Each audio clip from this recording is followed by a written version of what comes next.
দ্বাদশ কলা বিষয় ইতিহাস তৃতীয় অধ্যায় পাঠদানের বিষয় কোম্পানির দেওয়ানি লাভ, দ্বৈত শাসন ব্যবস্থা, কোম্পানির আমলে বিভিন্ন ধরনের ভূমি রাজস্ব ব্যবস্থা এবং কোম্পানির আমলে ভারতীয় সমাজ ও অর্থনীতিতে ভূমি রাজস্ব ব্যবস্থার প্রভাব।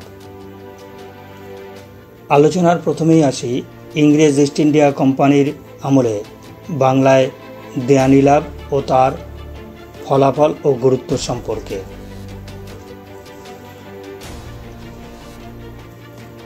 দেওয়ানি লাভ কীভাবে ইংরেজ ইস্ট ইন্ডিয়া কোম্পানি করল সে সম্পর্কে আলোচনা করতে চলেছি। ব্রিটিশ ইস্ট ইন্ডিয়া কোম্পানি 1757 খ্রিস্টাব্দে বাংলার নবাব সিরাজউদ্দৌলাকে পরাজিত করে বাংলা তথা ভারতবর্ষে ব্রিটিশ সাম্রাজ্য বিস্তারের ভিত্তিপ্রস্তর স্থাপন করে। 1764 খ্রিস্টাব্দে বক্সারের যুদ্ধে জয়লাভের ফলে কোম্পানির ক্ষমতা ও মর্যাদা বহুল পরিমাণে বৃদ্ধি পেয়েছিল, কিন্তু কোম্পানির এই ক্ষমতা কোনো আইনগত ভিত্তি ছিল না। এই লক্ষ্যে কোম্পানি আইনগত স্বীকৃতি লাভের জন্য দেওয়ানি লাভের উদ্যোগ নেয়। ইংরেজ ইস্ট ইন্ডিয়া কোম্পানি মূলত একটি বণিক প্রতিষ্ঠান ছিল। বাণিজ্যিক সুবিধার জন্য কোম্পানি স্থানীয় রাজনীতিতে অংশগ্রহণ করে। পলাশির যুদ্ধে জয়লাভ করে কোম্পানি বাংলাদেশে নৃপতি স্রষ্টার ভূমিকায় অবতীর্ণ হয়। পাওয়ার বিহাইন্ড দ্য থ্রোন। একের পর এক নবাব পরিবর্তন করতে থাকে ইংরেজ ইস্ট ইন্ডিয়া কোম্পানি পলাশির যুদ্ধের পর থেকে। মির্জাফর, মীর কাসিম দ্বিতীয়বার মির্জাফরকে বাংলার নবাব হিসেবে নিযুক্ত করে ব্রিটিশ ইস্ট ইন্ডিয়া কোম্পানি। নবাবের আসনে নিজেদের তাবেদার শাসক বসানো কোম্পানির কাছে অত্যন্ত লাভজনক বলে পরিগণিত হয়েছিল। এর ফলে কোম্পানির বাণিজ্যিক সুবিধা ও রাজনৈতিক প্রভাব বেড়ে যায়। কোম্পানির সঙ্গে গোপন চুক্তি করে মীর কাসিম বাংলার নবাব হলেও তিনি স্বাধীনচেতা ছিলেন। বাণিজ্য শুল্ক সংক্রান্ত প্রশ্নে কোম্পানির সঙ্গে তার বিরোধ বাধে। বিরোধের পরিণতিতেই যুদ্ধ সংঘটিত হয়। কাটুয়া, গিরিয়া, উদয়নালার যুদ্ধে পরপর এই তিনটি যুদ্ধে মীর কাসিম পরাজিত হয়ে প্রতিবেশী অযোধ্যা রাজ্যে আশ্রয় নেন। এই সময় অযোধ্যার নবাব ছিলেন সুজাউদ্দৌলা। অযোধ্যার নবাব সুজাউদ্দৌলা, বাংলার নবাব মীর কাসিম এবং দিল্লির নামসর্বস্ব শাসক মুঘল সম্রাট দ্বিতীয় শাহ আলম একটি জোট গঠন করেন। এই ত্রয়ীর মিলিত বাহিনী বক্সারের যুদ্ধে 1764 খ্রিস্টাব্দে ইংরেজদের কাছে পরাজিত হয়। এর ফলস্বরূপ বেশ কয়েকটি সন্ধি স্বাক্ষরে বাধ্য হন পরাজিত নবাব ও দিল্লির মুঘল বাদশাহ। এর ফলে ইংরেজ ইস্ট ইন্ডিয়া কোম্পানি প্রায় সমগ্র পূর্ব ভারতে একছত্র ক্ষমতা বিস্তার করে।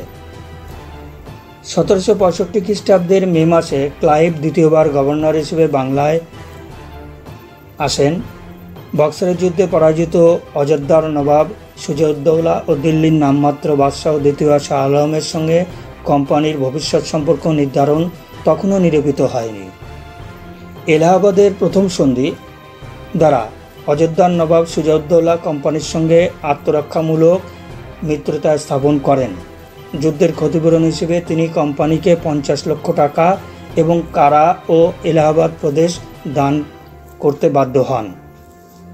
বক্সারের যুদ্ধের পর নামমাত্র মুঘল বাদশাহ দ্বিতীয় শাহ আলম ও কোম্পানির মধ্যে এলাহাবাদের দ্বিতীয় সন্ধি স্বাক্ষরিত হয় 1765 খ্রিস্টাব্দের 12ই আগস্ট তারিখে। এই সন্ধির সুবাদে কোম্পানি কারা ও এলাহাবাদ প্রদেশ দুটি, যে দুটি অযোধ্যার নবাব সুজাউদ্দৌলার কাছ থেকে লাভ করেছিল ইংরেজ ইস্ট ইন্ডিয়া কোম্পানি, সেই দুটি প্রদেশ অর্থাৎ কারা ও এলাহাবাদ প্রদেশ দুটি দিল্লির মুঘল বাদশাহকে প্রদান করে এবং বার্ষিক 26 লক্ষ টাকা ভাতার বিনিময়ে বা করদানের বিনিময়ে দ্বিতীয় শাহ আলমের কাছ থেকে বাংলা, বিহার, উড়িষ্যার দেওয়ানি অর্থাৎ রাজস্ব আদায়ের এবং ভূমি সম্পত্তি বিষয়ক মামলা মোকদ্দমার মীমাংসা করার অধিকার লাভ করে, আইনগত অধিকার লাভ করে। রবার্ট ক্লাইভ বাংলার নবাব নজমউদ্দৌলার সঙ্গে এক গোপন চুক্তিতে আবদ্ধ হন 1765 খ্রিস্টাব্দের 30 সেপ্টেম্বর। এই গোপন চুক্তিতে স্থির হয় বাংলার শাসনকার্য পরিচালনার জন্য ইংরেজ ইস্ট ইন্ডিয়া কোম্পানিকে নবাবকে 53 লক্ষ টাকা দেবে। নবাবের সঙ্গে স্বাক্ষরিত এই চুক্তি পূর্ববর্তী চুক্তির ফলে নবাব সম্পূর্ণভাবে কোম্পানির উপর নির্ভরশীল ও আশ্রিত হয়ে পড়লেন। এর ফলে কোম্পানির নিরঙ্কুশ আধিপত্য প্রতিষ্ঠিত হলো। এবার আলোচনায় আসি দেওয়ানি লাভের গুরুত্ব বা ফলাফল সম্পর্কে। দেওয়ানি লাভের দ্বারা কোম্পানির ক্ষমতা আইনগত স্বীকৃতি পেল। বাংলার রাজস্ব ব্যবস্থার উপর কোম্পানির সর্বময় কর্তৃত্ব স্থাপিত হয়। কোম্পানি বাংলার অর্থ ও অস্ত্র অর্থাৎ সেনাবাহিনীর কর্তৃত্ব নিজেদের হাতে রেখে নিজামত ও দেশ শাসনের দায়িত্ব নবাবের হাতে তুলে দেয়। ফলে কোম্পানি পায় দায়িত্বহীন ক্ষমতা আর নবাব পান ক্ষমতাহীন দায়িত্ব। দেওয়ানি লাভের পর কোম্পানি বাংলায় দ্বৈত শাসন ব্যবস্থা চালু করে। এই ব্যবস্থা অনুযায়ী নবাবকে দেয়া হয় নিজামতের দায়িত্ব আর কোম্পানির হাতে থাকে রাজস্ব আদায়ের দায়িত্ব। কোম্পানি সরাসরি রাজস্ব আদায় না করে রাজস্ব আদায়ের জন্য বাংলায় রেজা খাঁ ও বিহারে সীতাব রায়কে নিযুক্ত করে। তারা আবার বিভিন্ন জেলায় রাজস্বের পরিমাণ ঠিক করে চুক্তি অনুযায়ী কিছু লোককে রাজস্ব আদায়ের দায়িত্ব দেয়। এইভাবে আমিলদারি ব্যবস্থার উদ্ভব হয়। আমিলদাররা আবার জেলাগুলিতে যে যে জমিদার সর্বোচ্চ রাজস্ব দিতে স্বীকৃত হতো তাদের রাজস্ব আদায়ের দায়িত্ব দেয়। ফলে জমিদাররা ইজারাদারে পরিণত হয়। অন্যদিকে নবাবের কোনো ক্ষমতা না থাকায় আইন শৃঙ্খলা ভেঙে পড়ে আর এর পরিণতি হিসেবে সন্ন্যাসী ফকির বিদ্রোহ দেখা দেয়। গ্রাম জীবন ও তার কৃষি অর্থনীতি ভেঙে পড়ে। আর্থিক ক্ষেত্রেও দেওয়ানি লাভের গুরুত্ব বা ফলাফল হয়েছিল সুদূর প্রসারী। রাজস্ব আদায়ের দায়িত্ব কোম্পানির হস্তগত হওয়ার ফলে বাংলার নবাবের অর্থনৈতিক স্বাধীনতাও লোপ পায়। দেওয়ানি লাভের আগে ইংরেজরা ইংল্যান্ড থেকে সোনা ও রূপা অর্থাৎ বুলিয়ান আমদানি করে এদেশে পণ্য ক্রয় বিক্রয় করত। কিন্তু রাজস্বের মাধ্যমে অর্থলাভের পর থেকে তারা বুলিয়ান আমদানি বন্ধ করে দেয় এবং এদেশের অর্থে বাণিজ্য চালাতে থাকে। ফলে ভারতের ব্যাপক ক্ষতি হয়। দেওয়ানি লাভের ফলে কোম্পানি ও তার কর্মচারীরা বাংলায় শুল্কহীন অবাধ বাণিজ্যের সুযোগ পায়। কোম্পানি বাংলায় রাজস্বের দাবি বহুগুণ বাড়িয়ে দেয়। কোম্পানির অর্থের লালসা উত্তরোত্তর বাড়তে থাকে।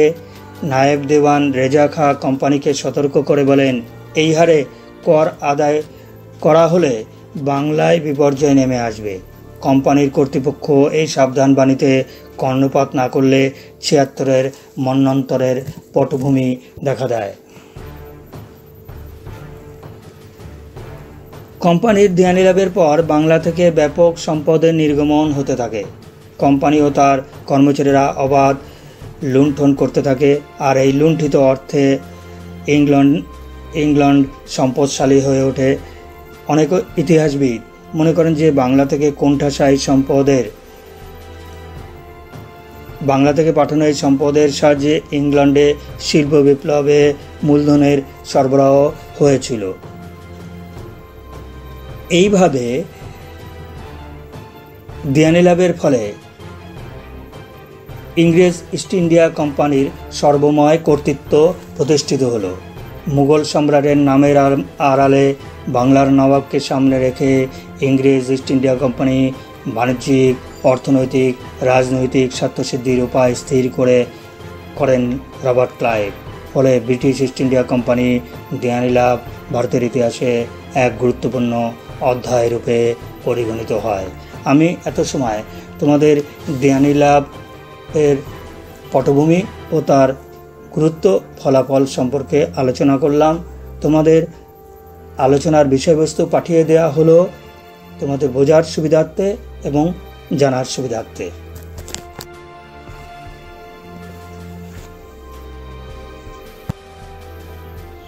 এবার আলোচনায় আসি কোম্পানি কিভাবে বাংলায় দ্বৈত শাসন ব্যবস্থা চালু করে এবং এই ব্যবস্থার ফলাফল কী হয়েছিল সে সম্পর্কে। 1764 খ্রিস্টাব্দে বক্সারের যুদ্ধে বাংলার নবাব মীর কাসিম, অযোধ্যার নবাব সুজাউদ্দৌলা এবং দিল্লির নামমাত্র মুঘল বাদশাহ দ্বিতীয় শাহ আলমের মিলিত বাহিনী পরাজিত হয় ইংরেজদের কাছে। এরপর বাংলায় ইংরেজদের ধারাবাহিক অগ্রগতির সূত্রপাত ঘটে। ইংরেজ ইস্ট ইন্ডিয়া কোম্পানি মুঘল বাদশাহ দ্বিতীয় শাহ আলমের সঙ্গে এলাহাবাদের দ্বিতীয় সন্ধি স্বাক্ষরের মধ্য দিয়ে 1765 খ্রিস্টাব্দের 12ই আগস্ট দেওয়ানি লাভ করে। ব্রিটিশ ইস্ট ইন্ডিয়া কোম্পানির জন্য দেওয়ানি লাভ ছিল তাদের ক্ষমতার আইনগত স্বীকৃতি এবং ভারতের প্রকৃত শাসক হয়ে ওঠার প্রথম পদক্ষেপ। লর্ড ক্লাইভ দ্বিতীয়বার বাংলার গভর্নর নিযুক্ত হয়ে কয়েকটি কূটনৈতিক চুক্তি সম্পাদন করেন। এর মধ্যে এলাহাবাদের প্রথম ও দ্বিতীয় চুক্তি এবং বাংলার নবাবের সঙ্গে গোপন চুক্তি।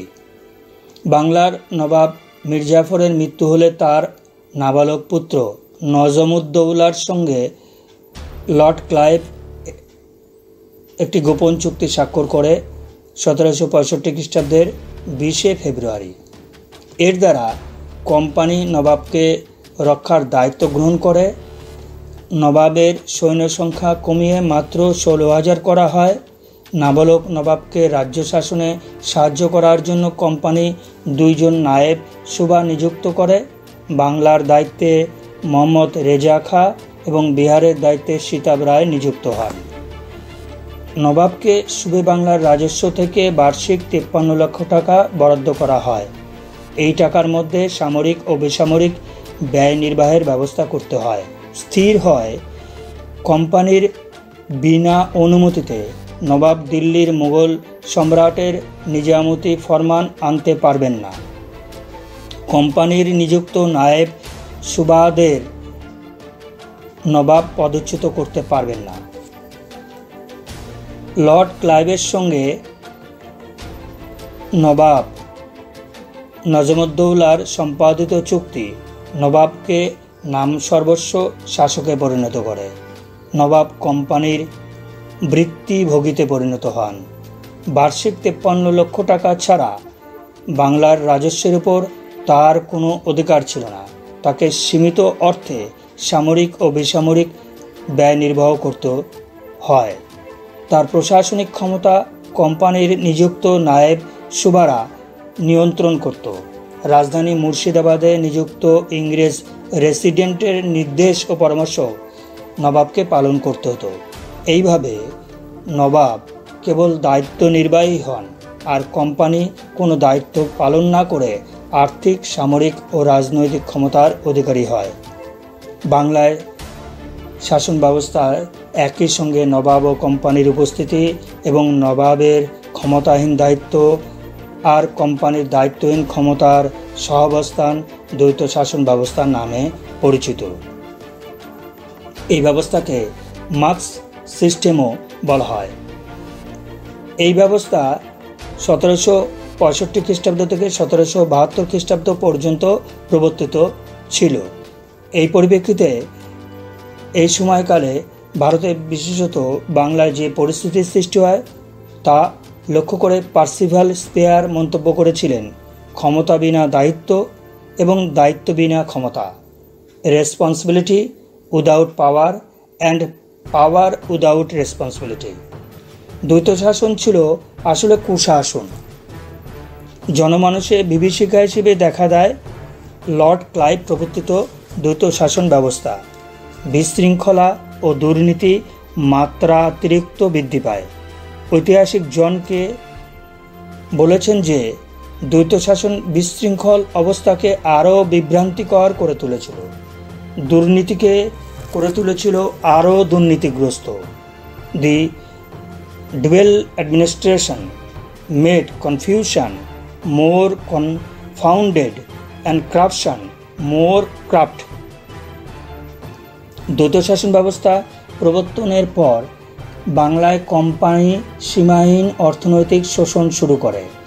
1764 খ্রিস্টাব্দ থেকে 65 খ্রিস্টাব্দ পর্যন্ত কোম্পানি বাংলার রাজস্ব আদায়ের পরিমাণ ছিল 1,13,00,000 টাকা, কিন্তু 1765 থেকে 1766 খ্রিস্টাব্দে এর পরিমাণ দাঁড়ায় 2,20,00,000 টাকায়, অর্থাৎ প্রায় দ্বিগুণ রাজস্ব আদায় করে কোম্পানি। বাংলায় দ্বৈত শাসন প্রবর্তনের ফলে কোম্পানির কর্মচারীদের দুর্নীতি ও লুণ্ঠনের জেরে বাংলায় অরাজকতা সৃষ্টি হয়। দুর্বিষহ হয়ে ওঠে সাধারণ মানুষের জীবন এবং বাংলাকে ধ্বংসের মুখে ঠেলে দেয় এই দ্বৈত শাসন ব্যবস্থা। দেয়ানি লাভের আগে কৃষকদের জমি থেকে উচ্ছেদ করা হতো না, কিন্তু ইস্ট ইন্ডিয়া কোম্পানি দেয়ানি লাভ করার ফলে এই অবস্থার পরিবর্তন ঘটে। কোম্পানির বিপুল পরিমাণ রাজস্ব পরিশোধ করতে গিয়ে রাজস্ব আদায়কারীরা কৃষকদের উপর রাজস্বের হার বাড়িয়ে দেয়, ফলে কৃষকেরা রাজস্ব প্রদানে ব্যর্থ হয় এবং তাদের জমি থেকে উচ্ছেদ করা হয়। বাংলায় কোম্পানির দেয়ানি লাভের ফলে ইস্ট ইন্ডিয়া কোম্পানি ও তার কর্মচারীরা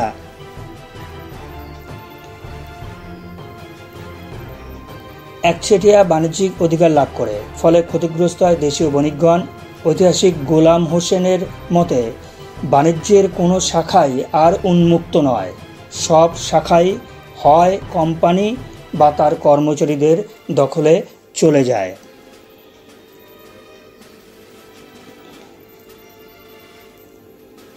কোম্পানি ও তার কর্মচারীরা একচেটিয়াভাবে বিনা শুল্কে বাণিজ্য কায়েম করার ফলে এদেশের শিল্প বাণিজ্য ধ্বংসপ্রাপ্ত হয়। কোম্পানি ও তার কর্মচারীরা বাংলায় শুধু অবৈধ উপায়ে লুণ্ঠনের প্রক্রিয়া শুরু করে। বাণিজ্যের জন্য কোম্পানির যে অর্থের প্রয়োজন হতো তা দেয়ানি লাভের আগে ইংল্যান্ড থেকে পাঠানো হতো, কিন্তু দেয়ানি লাভের পর তা বন্ধ হয়ে যায়। বাংলার রাজস্বের অর্থ দিয়েই কোম্পানি ব্যবসা বাণিজ্য চালাতে থাকে এবং লাভের অর্থ বিলেতে পাঠিয়ে দেয়। এইভাবে বাংলার সম্পদ অবধে বিদেশে চলে যেতে থাকে। দ্বৈত শাসন ব্যবস্থার ফলে বাংলার সীমাহীন শোষণ, নির্যাতন, দুর্নীতি, অরাজকতা 1770 খ্রিস্টাব্দে এবং 1176 বঙ্গাব্দে এক ভয়াবহ দুর্ভিক্ষের প্রেক্ষাপট তৈরি করে, যা বাংলার ইতিহাসে 76-এর মন্বন্তর নামে পরিচিত। দ্বৈত শাসন ব্যবস্থার ফলে বাংলায় যে অবাধ লুণ্ঠন শোষণ শুরু হয়, এই বিষয়ে লর্ড কর্নওয়ালিস বলেছেন যে, আমি শুধু এটুকু বলছি যে পৃথিবীর আর কোনো দেশে এত অরাজকতা, বিভ্রান্তি, ঘুষ, দুর্নীতি এবং উৎপীড়ন শোষণের ঘটনা কেউ শোনেননি বা দেখেননি। অবশেষে ওয়ারেন হেস্টিংস বাংলার গভর্নর হয়ে এসে 1772 খ্রিস্টাব্দে এই দ্বৈত শাসন ব্যবস্থার অবসান ঘটান। আমি এত সময় তোমাদের দ্বৈত শাসন ব্যবস্থা কিভাবে চালু হলো এবং তার ফলাফল কী হয়েছিল সে সম্পর্কে আলোচনা করলাম। তোমাদের বোঝার সুবিধার্থে, জানার সুবিধার্থে আলোচনার বিষয়বস্তু পাঠিয়ে দেওয়া হলো।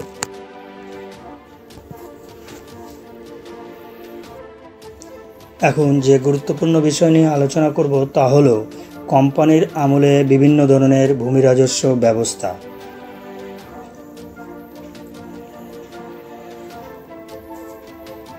কৃষি প্রধান ভারতবর্ষে চিরদিন আয়ের প্রধান উৎস ছিল ভূমি রাজস্ব। 1765 খ্রিস্টাব্দে ইংরেজ East India Company Bangla, Bihar ও উড়িষ্যার দেয়ানি লাভের মধ্য দিয়ে এদেশে রাজস্ব আদায়ে সর্বদা বলপ্রয়োগ নীতি গ্রহণ করে। কোম্পানির কর্মচারীদের ব্যক্তিগত অবৈধ বাণিজ্যের ফলে বাংলার অচিরেই দুর্ভিক্ষ দেখা দেয়। এমতাবস্থায় ইংরেজ সরকার বাণিজ্য নিয়ন্ত্রণের পাশাপাশি ভূমি রাজস্ব ব্যবস্থার ক্ষেত্রে পরিবর্তন আনতে ভারতের বিভিন্ন স্থানে বিভিন্ন প্রকার পদক্ষেপ গ্রহণ করে। প্রথমেই বলি ওয়ারেন হেস্টিংসের আমলে বিভিন্ন ধরনের ভূমি বন্দোবস্ত সম্পর্কে। লর্ড ওয়ারেন হেস্টিংস 1772 খ্রিস্টাব্দে বাংলার গভর্নর জেনারেল হয়ে আসলেন। ওয়ারেন হেস্টিংস বাংলার গভর্নর জেনারেল নিযুক্ত হয়ে ভারতের ভূমি রাজস্ব ব্যবস্থা সম্পর্কে বিভিন্ন পরীক্ষা নিরীক্ষা চালালেন। তিনি বাংলার রাজস্ব আদায়ের অধিকার সরাসরি কোম্পানির হাতে তুলে দেন, প্রথমে পাঠশালা বন্দোবস্ত ও পরে একশালা বন্দোবস্তের মাধ্যমে। রাজস্ব আদায়ের জন্য governor general Lord Warren Hastings 1772 খ্রিস্টাব্দে 14 মে একটি ভ্রাম্যমাণ কমিটি গঠন করেন। যে ইজারাদার কোম্পানিকে সর্বোচ্চ পরিমাণ রাজস্ব দিতে রাজি হতো, সেই ভ্রাম্যমাণ কমিটি তাকে 5 বছরের জন্য জমি বন্দোবস্ত দিত। পুরানো জমিদার সর্বোচ্চ পরিমাণ রাজস্ব দিতে ব্যর্থ হলে তিনি জমিদারি হারাতেন। এই ব্যবস্থা ইজারাদারি ব্যবস্থা বা পাঠশালা বন্দোবস্ত নামে পরিচিত। পাঠশালা বন্দোবস্তের সময় ইংরেজ ইস্ট ইন্ডিয়া কোম্পানির governor general Lord Warren Hastings রাজস্ব ব্যবস্থায় বিভিন্ন সংস্কার করলেন। কোম্পানির রাজস্ব সংক্রান্ত বিষয়ের দায়িত্বে থাকা পূর্বতন সুপারভাইজারদের তিনি নতুন নামকরণ করলেন কালেক্টর। কালেক্টররা জেলার রাজস্ব আদায়, বিচার ও শাসন পরিচালনার দায়িত্ব পালন করতেন। পরে ভ্রাম্যমাণ কমিটি বাতিল করে হেস্টিংস 1773 খ্রিস্টাব্দে একটি রাজস্ব বোর্ড বা বোর্ড অব রেভিনিউ গঠন করলেন। হেস্টিংস বাংলা, বিহার ও উড়িষ্যাকে 6টি অংশে বিভক্ত করে প্রতিটি অংশে একটি করে প্রাদেশিক কাউন্সিল গঠন করলেন। তিনি কালেক্টর পদ বাতিল করে প্রতিটি কাউন্সিলে একজন করে ভারতীয় দেওয়ান নিযুক্ত করলেন। হেস্টিংস রাজস্ব সম্পর্কিত তথ্য সংগ্রহের উদ্দেশ্যে 1776 খ্রিস্টাব্দে আমিনি কমিশন গঠন করলেন। আমিনি কমিশনের সুপারিশ অনুসারে প্রাদেশিক কাউন্সিলগুলির অবসান ঘটিয়ে আবার কালেক্টর পদ চালু করা হলো। কালেক্টরদের হাতে জেলা প্রশাসনের যাবতীয় দায়িত্ব তুলে দেওয়া হলো। হেস্টিংস প্রবর্তিত পাঠশালা বন্দোবস্তের বেশ কিছু ত্রুটি লক্ষ্য করা যায়। পাঠশালা বন্দোবস্তে অসৎ ও লোভী ইজারাদাররা নির্ধারিত রাজস্বের চেয়ে বেশি পরিমাণ রাজস্ব আদায়ের উদ্দেশ্যে প্রজাদের ওপর শোষণ ও উৎপীড়ন চালাতো। নিলামের মাধ্যমে কোম্পানিকে সর্বোচ্চ পরিমাণ রাজস্ব প্রদানের প্রতিশ্রুতিতে বহু ভূঁইপোর ব্যক্তি নতুন জমিদার বা ইজারাদার হয়ে উঠলেন। সর্বোচ্চ পরিমাণ রাজস্ব আদায়ে ব্যর্থ হয়ে বহু পুরনো জমিদার তাদের জমিদারি হারালেন। নতুন জমিদার বা ইজারাদাররা বহু ক্ষেত্রেই কোম্পানিকে ঠিকমতো রাজস্ব পরিশোধ করত না, ফলে কোম্পানির আয় অনিশ্চিত হয়ে পড়ে। ইজারাদাররা জমিতে স্থায়ীভাবে স্বত্ব বা মালিকানা পাওয়ায় তারা জমি ও কৃষকের উন্নতির দিকে বিশেষ নজর দিত না, ফলে কৃষির উন্নতি ব্যাহত হয়। হেস্টিংস 1777 খ্রিস্টাব্দে পাঠশালা বন্দোবস্ত ত্রুটি দেখা দেওয়ায় তা বাতিল করে প্রতি বছর জমি বন্দোবস্ত দেওয়ার প্রথা চালু করলেন। 1777 খ্রিস্টাব্দে প্রবর্তিত এই প্রথা একশালা বন্দোবস্ত নামে পরিচিত। এই বন্দোবস্ত 1789 খ্রিস্টাব্দ পর্যন্ত চালু থাকে। এই বন্দোবস্ত অনুসারে প্রতি বছর পুরানো জমিদারদেরই জমি বন্দোবস্ত দেওয়ার নিয়ম চালু হয়। বিগত 3 বছরের রাজস্বের গড় অনুসারে এই বন্দোবস্তে রাজস্বের পরিমাণ নির্ধারিত হয়। জমিদার রাজস্ব দিতে ব্যর্থ হলে তার জমিদারির একাংশ বিক্রি করে সরকারের রাজস্ব পরিশোধের নিয়ম চালু হয়। একশালা বন্দোবস্ত বিভিন্ন ত্রুটি বিচ্যুতি ধরা পড়ে। এর ফলে কৃষকরা খুবই শোষিত হতে থাকে। জমিদারদের সঠিকভাবে রাজস্ব আদায় করতে পারেননি। জমিদাররা নিজেদের আয় বৃদ্ধিতে খুব বেশি নজর দিলেও আইন শৃঙ্খলা রক্ষার কাজে অবহেলা দেখান। হেস্টিংস রাজস্ব ব্যবস্থায় বিভিন্ন পরীক্ষা নিরীক্ষার দ্বারা সমস্যা সমাধানের পথ খুঁজছিলেন মাত্র। ডক্টর তারাচাঁদ বলেছেন, ভারতের গ্রামীণ অর্থনৈতিক কাঠামোর উপর হেস্টিংসের রাজস্ব সংস্কার প্রবল আঘাত এনেছিল। ওয়ারেন হেস্টিংস প্রবর্তিত পাঠশালা বন্দোবস্ত এবং একশালা বন্দোবস্তে প্রজাদের উপর অত্যাচার বৃদ্ধি পায় এবং জমিদারদের উচ্ছেদ ঘটতে থাকে। এর ফলে দেখা যায় জমি বন্দোবস্তের অবনতি। অন্যদিকে বিভিন্ন ত্রুটি থাকায় সমস্যা সমাধানের জন্য ইংল্যান্ডের পরিচালক সভা স্থায়ীভাবে ভূমি বন্দোবস্তের প্রবর্তনের নির্দেশ দেয়।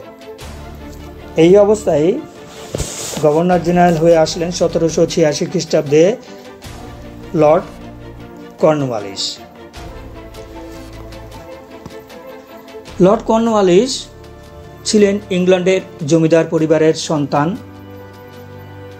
তিনি জমিদারি ব্যবস্থা আগে থেকেই পূর্বাহ্ন থেকেই দেখেছিলেন, সুতরাং তিনি ধাপে ধাপে এই জমিদারি ব্যবস্থা প্রবর্তনের উদ্যোগ গ্রহণ করলেন। লর্ড কর্নওয়ালিস জন শোরের সুপারিশ গ্রহণ করেন নির্দিষ্ট পরিমাণ রাজস্ব প্রদানের বিনিময়ে জমিদারদের সঙ্গে 10 বছর মেয়াদি জমি বন্দোবস্ত করলেন 1790 খ্রিস্টাব্দে। এই ব্যবস্থা পরিচিতি লাভ করে দশলা বন্দোবস্ত নামে। পরবর্তীকালে ইংল্যান্ডের বিচারক মণ্ডলীর অনুমোদন নিয়ে লর্ড কর্নওয়ালিস দশলা বন্দোবস্তকে চিরস্থায়ী বন্দোবস্তে পরিণত করলেন 1793 খ্রিস্টাব্দের 22 মার্চ তারিখে। লর্ড কর্নওয়ালিসের এই চিরস্থায়ী বন্দোবস্ত প্রবর্তনের পেছনে বেশ কিছু উদ্দেশ্যও ছিল। চিরস্থায়ী বন্দোবস্ত প্রবর্তনের মাধ্যমে ভারতে ইংরেজদের অনুগত এক নতুন অভিজাত শ্রেণীর উদ্ভব ঘটল।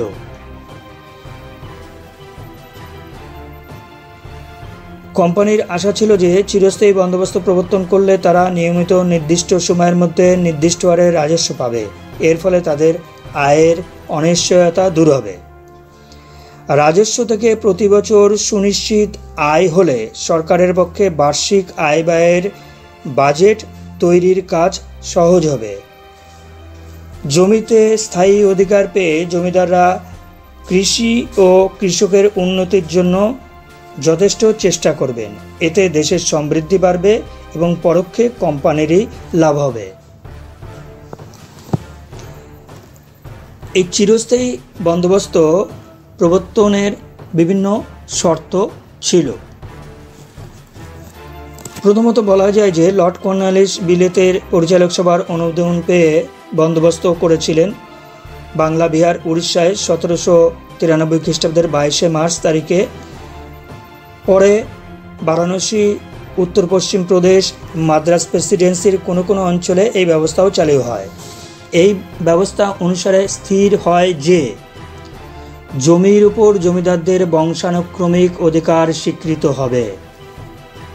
জমিদাররা ইচ্ছামতো তাদের জমি বন্ধক রাখতে, বিক্রি করতে ও দান করতে পারবেন।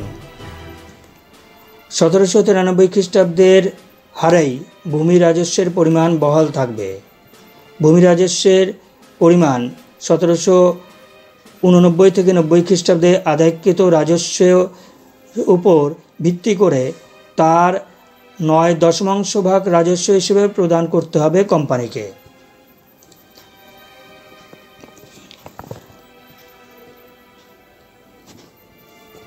সূর্যাস্ত আইন অনুসারে সরকারের প্রাপ্য রাজস্ব জমিদার নির্দিষ্ট দিনে সূর্যাস্তের পূর্বেই কোম্পানিকে দিতে বাধ্য থাকবে, অন্যথায় জমিদারি বাজেয়াপ্ত হবে। অর্থাৎ সূর্যাস্ত আইন অনুসারে জমিদাররা সরকারের প্রাপ্য রাজস্ব নির্দিষ্ট দিনে সূর্যাস্তের মধ্যে পরিশোধ করতে বাধ্য থাকবেন। নির্দিষ্ট সময়ের মধ্যে রাজস্ব পরিশোধে ব্যর্থ হলে তাকে সমগ্র জমিদারি বা তার অংশ বিক্রি করে সরকারের প্রাপ্য রাজস্ব মেটাতে হবে, অন্যথায় জমিদারি বাজেয়াপ্ত হয়ে যাবে। এটাই ছিল সূর্যাস্ত আইন। ভবিষ্যতে খরা, বন্যা, মহামারী বা অন্য কোনো প্রাকৃতিক বিপর্যয়েও রাজস্ব মকুব করা হবে না। এই চিরস্থায়ী বন্দোবস্তের ফলাফল হয়েছিল সুদূর প্রসারী। চিরস্থায়ী বন্দোবস্তের যেমন সুফল রয়েছে তেমনি কুফলও রয়েছে। চিরস্থায়ী বন্দোবস্তের সুফল সম্পর্কে জে.সি. মার্সম্যান বলেছেন, এটি ছিল একটি দৃঢ়, সাহসিকতাপূর্ণ ও বিচক্ষণ পদক্ষেপ। It was a bold, brave and wise measure. ঐতিহাসিক রমেশচন্দ্র দত্তও মনে করেন 1793 খ্রিস্টাব্দে প্রবর্তিত লর্ড কর্নওয়ালিসের চিরস্থায়ী বন্দোবস্ত ছিল ভারতে ব্রিটিশ জাতির গৃহীত পদক্ষেপগুলির মধ্যে সর্বাপেক্ষা প্রাজ্ঞ ও সফল পদক্ষেপ। Lord Cornwallis permanent settlement of 1793 is the wisest and the most successful measure which the British nation has ever adopted in India. তাদের বক্তব্যের পরিপ্রেক্ষিতে বলা যায় যে এই চিরস্থায়ী বন্দোবস্তের কিছু সুফল ছিল, যেমন চিরস্থায়ী বন্দোবস্ত প্রবর্তনের ফলে ইস্ট ইন্ডিয়া কোম্পানি রাজস্ব থেকে প্রাপ্য আয় সম্পর্কে সুনিশ্চিত হয়। ভূমি রাজস্ব থেকে আয় সুনিশ্চিত হলে সরকারের বাজেট তৈরির কাজে অনেকটা সহজ হয়ে যায়। ভূমি রাজস্বের পরিমাণ সুনির্দিষ্ট হওয়ায় কৃষকদের সুবিধা হয়, ফলে রাজস্ব আদায়কারীদের হাত থেকে শোষণ এবং জমি থেকে উৎখাতের আশঙ্কা থেকে মুক্তি পায় কৃষকরা। চিরস্থায়ী বন্দোবস্ত প্রবর্তনের ফলে ইংরেজ অনুগামী একটি শ্রেণীর উদ্ভব ঘটে। এই শ্রেণী ছিল সরকারের অনুগত জমিদার শ্রেণী। এই বন্দোবস্তের ফলে ইংরেজ অনুগামী শ্রেণীর উদ্ভব ঘটে, ফলে এই অনুগামী শ্রেণীর সমর্থনে ভারতে ব্রিটিশ সাম্রাজ্যের ভিত্তি আরও সুদৃঢ় হয়।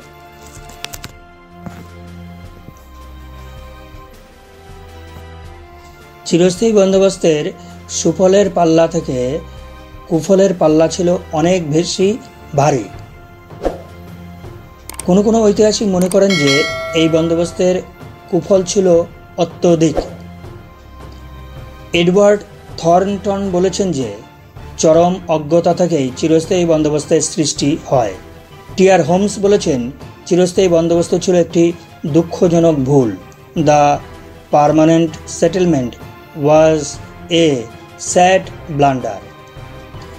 সূর্যাস্ত আইনের কড়াকড়ির ফলে নির্দিষ্ট দিনে রাজস্ব জমা দিতে না পারায় অনেক পুরনো প্রজা কল্যাণকামী জমিদার তাদের জমিদারি হারায়, ফলে প্রাচীন জমিদারি ব্যবস্থার অবসান ঘটে।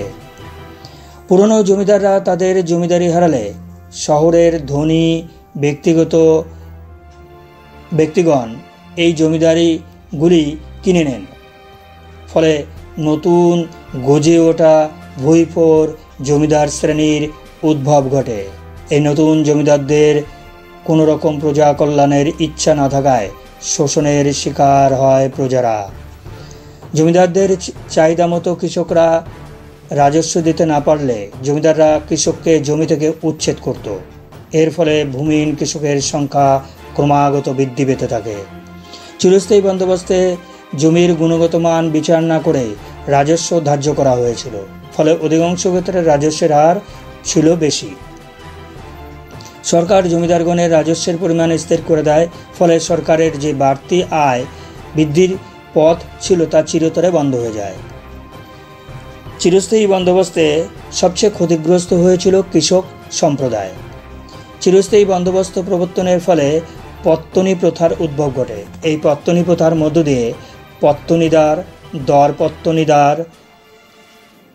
দরদর পত্তনিদার প্রভৃতি মধ্যস্বত্বভোগী শ্রেণীর উদ্ভব ঘটে। এইসব মধ্যস্বত্বভোগী শ্রেণীর ব্যক্তিরা সীমাহীন আর্থিক শোষণ চালায়।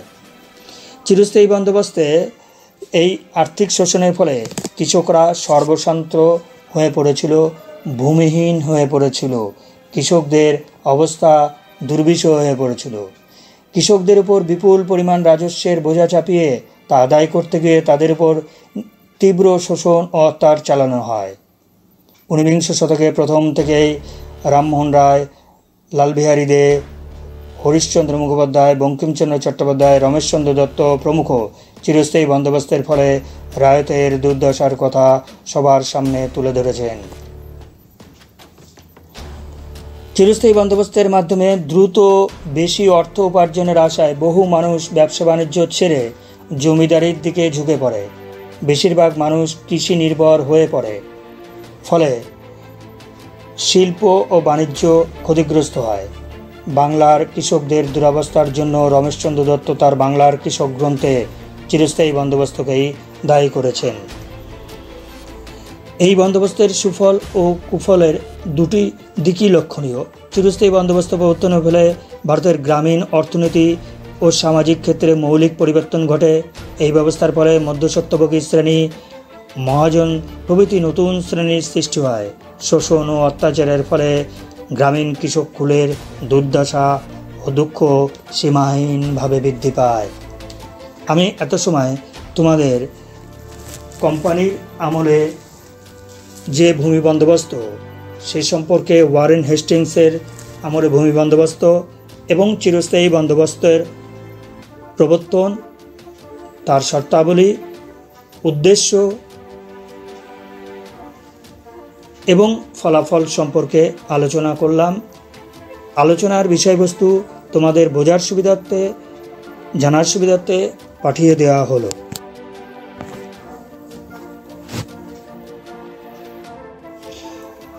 এখন আলোচনায় আসি। কোম্পানির আমলে ভারতের অন্যান্য অঞ্চলে অর্থাৎ বাংলা বাদে অন্যান্য অঞ্চলে বিভিন্ন ভূমি বন্দোবস্ত সম্পর্কে। প্রথমেই বলি রায়তওয়ারি বন্দোবস্তের বৈশিষ্ট্য ও ফলাফল সম্পর্কে। চিরস্থায়ী বন্দোবস্তের ত্রুটি বিচ্যুতি দেখা দেওয়ায় ভারতের অন্যান্য অঞ্চলে, মূলত মাদ্রাজ প্রেসিডেন্সি বাদে দক্ষিণ ভারতে এবং দক্ষিণ পশ্চিম ভারতে রায়তওয়ারি বন্দোবস্ত চালু হয়। 1820 খ্রিস্টাব্দে স্যার টমাস মনরো ও ক্যাপ্টেন আলেকজান্ডার রিড এই নতুন ভূমি বন্দোবস্ত চালু করেন। এই ব্যবস্থায় সরকার সরাসরি কৃষক বা রায়তের সঙ্গে জমির বন্দোবস্ত করত। তাই এটি রায়তওয়ারি বন্দোবস্ত নামে পরিচিতি লাভ করে। রায়তওয়ারি বন্দোবস্ত প্রচলিত ছিল মাদ্রাজ বাদে মাদুরাই, কানাড়া, কুর্নুল, রায়পুর, কোয়েম্বাটুর, চিলিংপুট, মালাবার প্রভৃতি অঞ্চলে। রায়তওয়ারি বন্দোবস্তে রায়তকে 30 থেকে 40 বছরের মেয়াদে ভিত্তিতে জমির বন্দোবস্ত দেয়া হয়। উৎপাদনের মোট খরচ বাদ দিয়ে যা বাকি থাকে তার 50% রাজস্ব হিসেবে নির্ধারিত হতো রায়তদের। এই বন্দোবস্তের কিছু বৈশিষ্ট্য ছিল। রায়তওয়ারি বন্দোবস্তে সরকার জমি জরিপ করে সরাসরি কৃষকদের কাছ থেকে রাজস্ব আদায় করত, আর জমিকে 9টি ভাগে ভাগ করা হয় উৎপাদনের ভিত্তিতে। সরকারের হাতে জমির মালিকানা বর্তালো। এই বন্দোবস্তে কৃষক শুধুমাত্র জমি ভোগ দখল করতে পারত। জমির কোনো প্রকার মালিকানা কৃষককে দেয়া হয়নি। সরকারের হাতে ছিল জমির সম্পূর্ণ মালিকানা। এই ব্যবস্থায় সরকার রাজস্ব আদায় করত সরাসরি কৃষকদের কাছ থেকে। এই জন্য রায়তওয়ারি ব্যবস্থায় মধ্যস্বত্বভোগী শ্রেণীর অস্তিত্ব অনুপস্থিত ছিল। এই ব্যবস্থায় 30 বছর পর পর রাজস্বের হার পরিবর্তন করা হয়। রাজস্বের হার ছিল অত্যধিক। রায়তওয়ারি বন্দোবস্ত ফলাফল সম্পর্কে ঐতিহাসিকদের মধ্যে বিতর্ক রয়েছে। মনরো বলেছেন যে এটি হলো এমন একটি বন্দোবস্ত যা সর্বদা ভারতে চালু ছিল। It is the system which has always prevailed in India. এই বন্দোবস্তের সুফল ও কুফল দুটি লক্ষ্য করা যায়। প্রথমত বলি সুফল সম্পর্কে। রায়তওয়ারি বন্দোবস্ত প্রবর্তনের ফলে কৃষক ও সরকারের মধ্যে প্রত্যক্ষ যোগাযোগ গড়ে ওঠে। ফলে প্রশাসনিক ক্ষেত্রে জটিলতা হ্রাস পায়। এই বন্দোবস্তে মধ্যস্বত্বভোগী শ্রেণীর অনুপস্থিতিতে শোষণ ও অত্যাচারের হাত থেকে রক্ষা পায় কৃষকরা। রায়তওয়ারি বন্দোবস্তে কৃষককে জমি থেকে উচ্ছেদ করতে পারত না জমিদার। ফলে কৃষকরা জীবিকার জন্য কৃষিকাজের উপর নির্ভরশীল নির্ভরশীল হয়ে পড়ত। রায়ত বা কৃষকদের ক্ষমতা ছিল না ভূমিদাস রাখার, ফলে রায়তওয়ারি বন্দোবস্তের সময় ভূমিদাস প্রথার অবসান ঘটেছিল।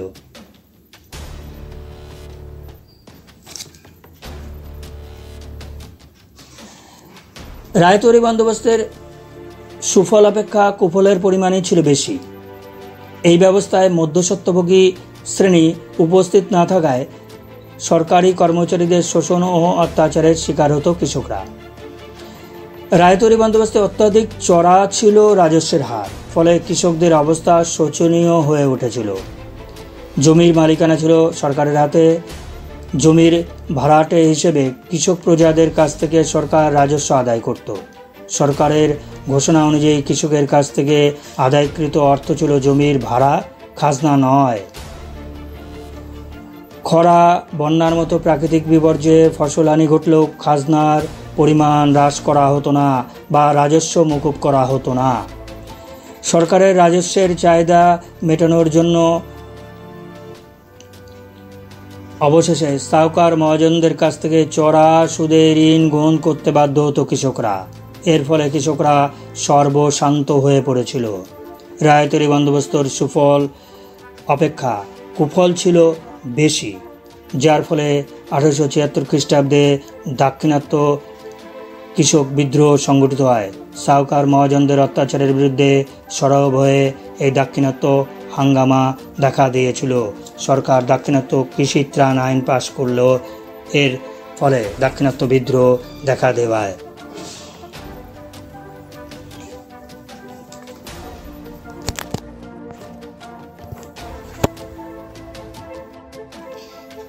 এবার আলোচনায় আসি মহলওয়ারি বন্দোবস্ত প্রবর্তন এবং তার ফলাফল সম্পর্কে।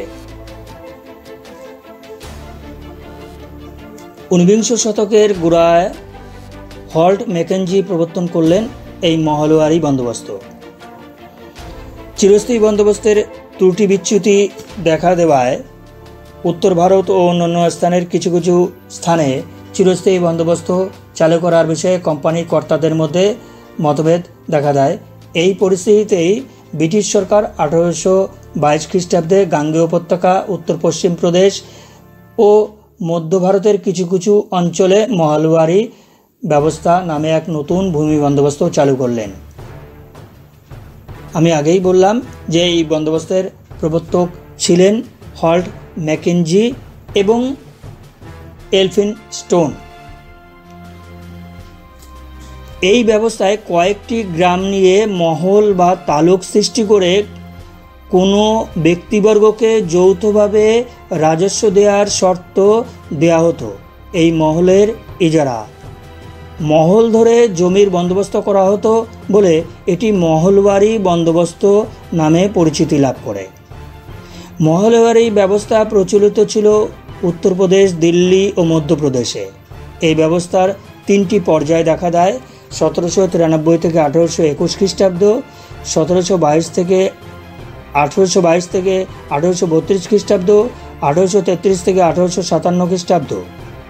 মহলওয়ারি বন্দোবস্ত সম্পর্কে রমেশচন্দ্র দত্ত বলেছেন, the system broke down ultimately by reason of its own harshness. এই ব্যবস্থার শর্তগুলি ছিল: 1. প্রতিটি মহল বা গ্রামের উপর রাজস্ব আরোপ করা হতো এবং তার পরিমাণ নির্ধারিত হতো জমি জরিপের মাধ্যমে। মহলওয়ারি বন্দোবস্তে গ্রামের উপর ধার্য করা হতো রাজস্ব। ধার্য রাজস্ব দিতে হতো গ্রামবাসীদের মিলিতভাবে। গ্রামবাসীদের সম্মিলিত রাজস্ব তারা সরকারের কাছে জমা দিত গ্রাম প্রধানের মারফতে। এই ব্যবস্থায় ভূমি রাজস্বের হার নির্ধারিত হতো জমির উৎপাদন শক্তি অনুযায়ী। এই ব্যবস্থায় কোনো মধ্যস্বত্বভোগী শ্রেণী ছিল না। 20 থেকে 30 বছরের ভূমি বন্দোবস্ত পরিবর্তন হতো। এই বন্দোবস্তের বেশ কিছু ত্রুটি বিচ্যুতি লক্ষ্য করা যায়। প্রথমত বলা যায়, মহলবাড়ি ব্যবস্থায় কৃষক নয়, সরকারের ছিল জমির প্রকৃত মালিকানা। ফলে অধিকারহীন কৃষক জমি থেকে সর্বদা উৎখাত হওয়ার আশঙ্কায় ভুগত। এই ব্যবস্থায় কৃষকদের ওপর জমিদারদের পরিবর্তে সরকারের প্রত্যক্ষ আধিপত্য প্রতিষ্ঠিত হয়। মহলবাড়ি ব্যবস্থায় রাজস্বের হার যথেষ্ট বেশি ছিল, তা সত্ত্বেও কৃষকদের রাজস্বের পরিমাণ প্রতিনিয়ত বাড়ানো হতো। ফলে কৃষকদের অবস্থা অত্যন্ত শোচনীয় হয়ে পড়েছিল। এই রাজস্ব ব্যবস্থায় অত্যাধিক কঠোরতা অবলম্বন করা হয়, ফলে বহু কৃষক তাদের জমি হারিয়ে জীবিকাহীন হয়ে পড়ে। একটি পরিসংখ্যান থেকে দেখা যায় যে 1839 থেকে 1848 খ্রিস্টাব্দের মধ্যে 95,000 জমির মালিকানা হস্তান্তরিত হয়েছিল। সুতরাং মহলবাড়ি বন্দোবস্তে বেশি পরিমাণে কুফল থাকায় রাজস্ব আদায়ের কঠোরতা অবলম্বনের ফলে এই ব্যবস্থা ভেঙে পড়েছিল।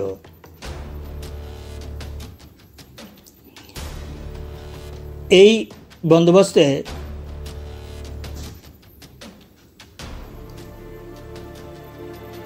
ভবিষ্যৎ সম্পর্কে মন্তব্য করা হয়েছে যে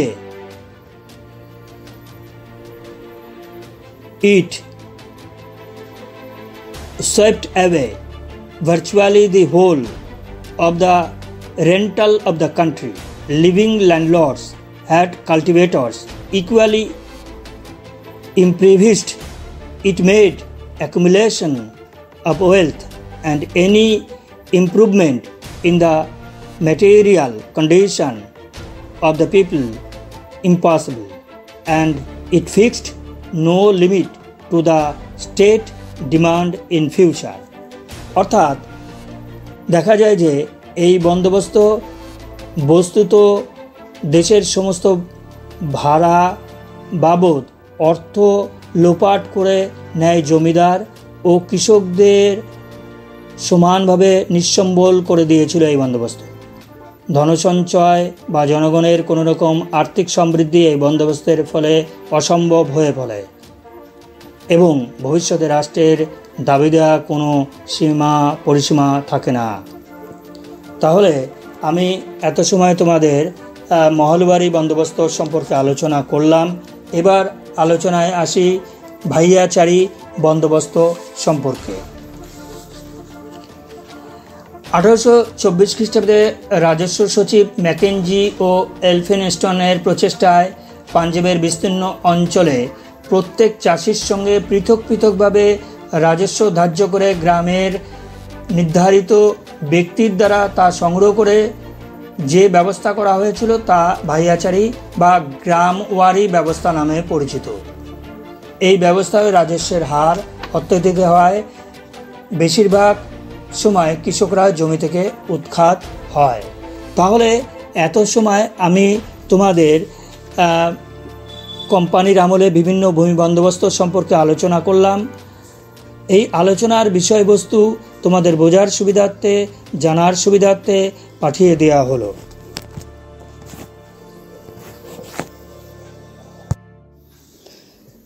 আলোচনার শেষ পর্বে কোম্পানির আমলে ভারতীয় সমাজ ও অর্থনীতিতে ভূমি রাজস্ব ব্যবস্থার প্রভাব সম্পর্কে কিছু বলবো।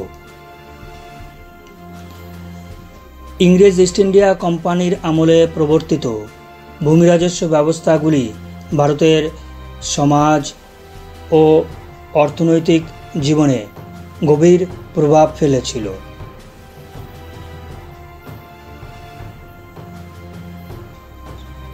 লর্ড কর্নওয়ালিস 1793 খ্রিস্টাব্দে ভারতের বৃহদাংশে চিরস্থায়ী বন্দোবস্ত চালু করেন।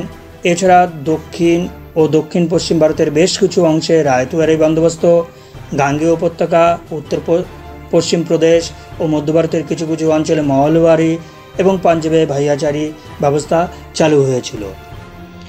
নেপাল মজুমদার তার চিরস্থায়ী ও রায়তওয়ারি বন্দোবস্ত গ্রন্থে এক পরিসংখ্যানে দেখিয়েছেন যে ইস্ট ইন্ডিয়া কোম্পানির শাসনাধীনে ভারতে চিরস্থায়ী বন্দোবস্ত চালু ছিল 19% এলাকায়, রায়তওয়ারি বন্দোবস্ত চালু ছিল 52% এলাকায় এবং 31% এলাকায় মহলবাড়ি বন্দোবস্ত চালু ছিল।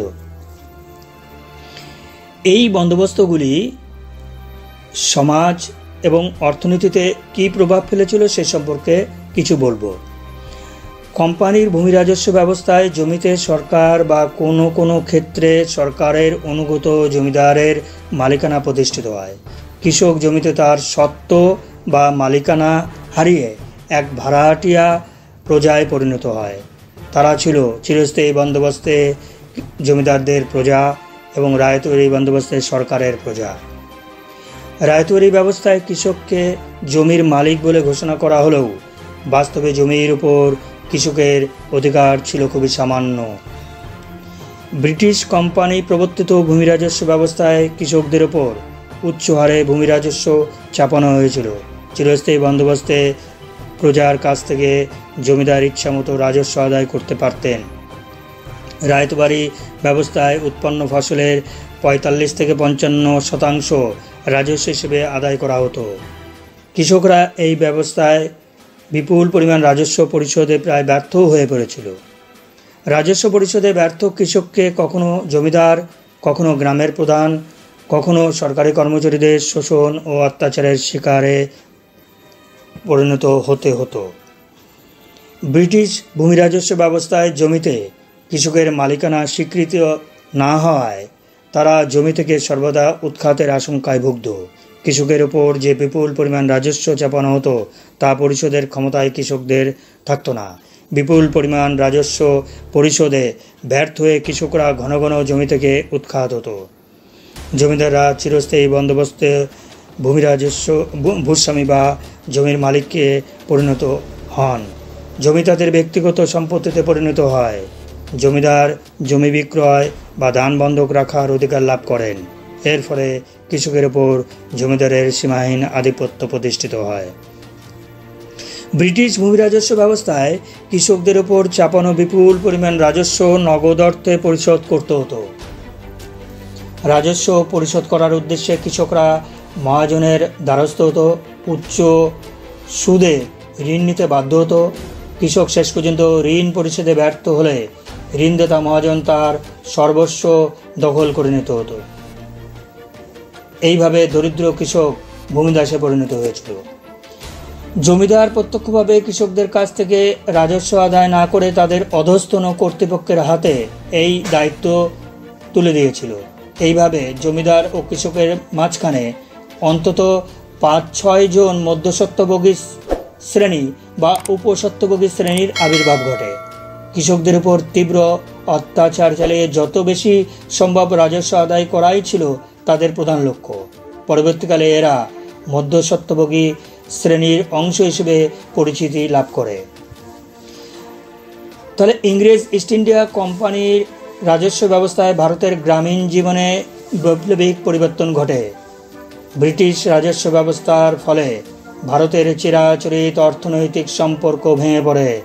নতুন অর্থনৈতিক ব্যবস্থার উদ্ভব ঘটে।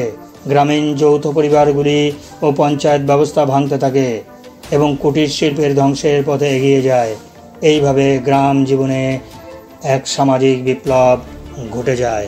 আমি এত সময় তোমাদের ঔপনিবেশিক শাসনকালে ভারতীয় সমাজ অর্থনীতিতে ভূমি রাজস্ব ব্যবস্থার প্রভাব সম্পর্কে আলোচনা করলাম। আলোচনার বিষয়বস্তু তোমাদের পাঠিয়ে দিলাম। আজ এই পর্যন্ত সমাপ্ত করলাম। তোমরা ভালো থেকো, সুস্থ থাকো। Save your life.